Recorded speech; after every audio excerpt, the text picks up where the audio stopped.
Donc là, nous allons faire donc le tour de présentation des différentes brushes jusqu'à ce qu'on arrive à saturation dans notre maillage. Donc le draw, comme on l'a compris, va tout simplement pousser ou tirer le maillage par rapport à l'orientation des faces.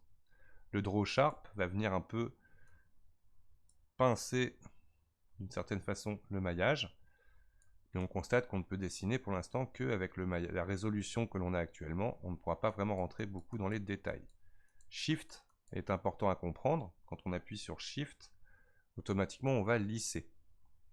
Par défaut, quand on travaille avec une faible résolution de maillage,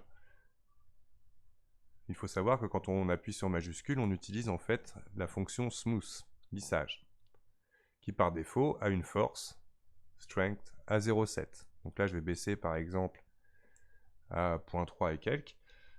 Donc là, je vais venir me remettre sur mon draw sharp par exemple.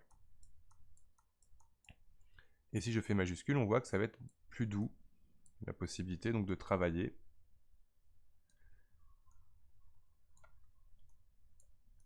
notre maillage. Le clay, c'est un peu la même fonction que le draw, mais il va travailler avec des couches. Il aura même la fonction à bien remplir les zones. Donc combiné avec majuscule, va vous permettre comme ça de fondre des zones, vous voyez, assez facilement. Le clay sweep, c'est un peu la même chose, sauf que lui va créer vraiment des espèces de matière, de couches, qui va vous donner un résultat beaucoup plus organique, beaucoup plus travaillé, beaucoup plus proche de la terre cuite, du modelage, majuscule.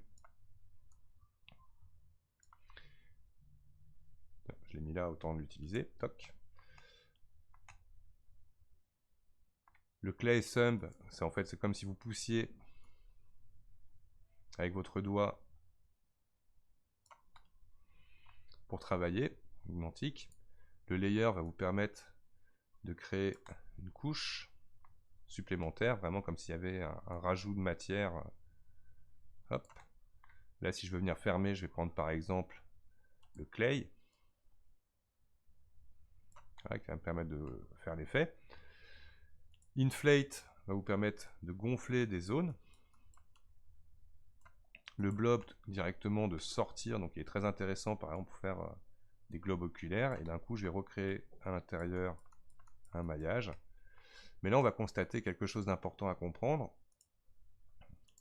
l'étirement de notre maillage. En fait, au bout d'un moment, on va se retrouver confronté à du maillage trop, comment dire, plus du tout homogène, et donc par exemple les yeux, là je reviens en arrière, avaient vraiment un maillage vraiment ultra détendu par rapport au reste. Et effectivement, si je refais un remèche, on constatera qu'au fur et à mesure, on va quand même perdre des détails à force de faire du remèche. On ira progressivement dans un autre type de modélisation. Donc le crease, pour terminer le tour, va vous permettre de pincer, mais c'est pincer en même redessinant votre géométrie. Voilà, par exemple. Si vous voulez vraiment séparer des zones. Le smooth, on l'a compris. Le flatten va prendre une zone et essayer de l'aplatir. Le fill va remplir. Donc là, j'ai pas vraiment de zone de remplissage, mais je vais le faire ici. Le scrape, c'est vraiment très pratique quand on veut casser un peu. Là, on va le faire ici. Votre géométrie. Très pratique pour faire de la roche, du caillou, etc.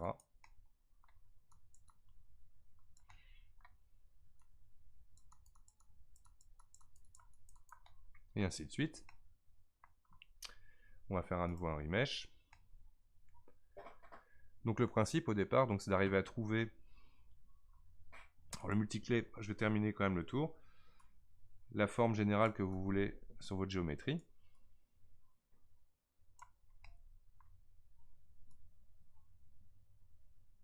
Donc là on voit que c'est un peu fort. Je reviens en arrière.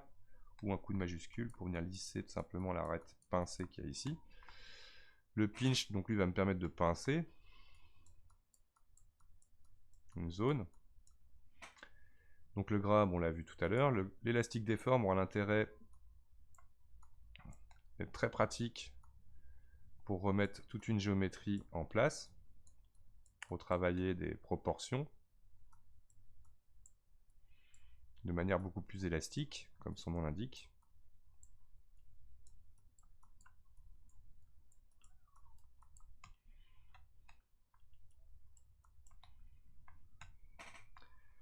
Et le snake hook va me permettre de vous faire la transition de la prochaine vidéo. Je vais baisser un petit peu sa taille. Le snake hook, c'est ce qui va vous permettre de créer des tentacules. Mais là, le problème est tout de suite vu. On n'a tout simplement pas assez de maillage pour continuer. CTRL Z. Et donc dans la prochaine vidéo, on va apprendre à utiliser le DIN Topo.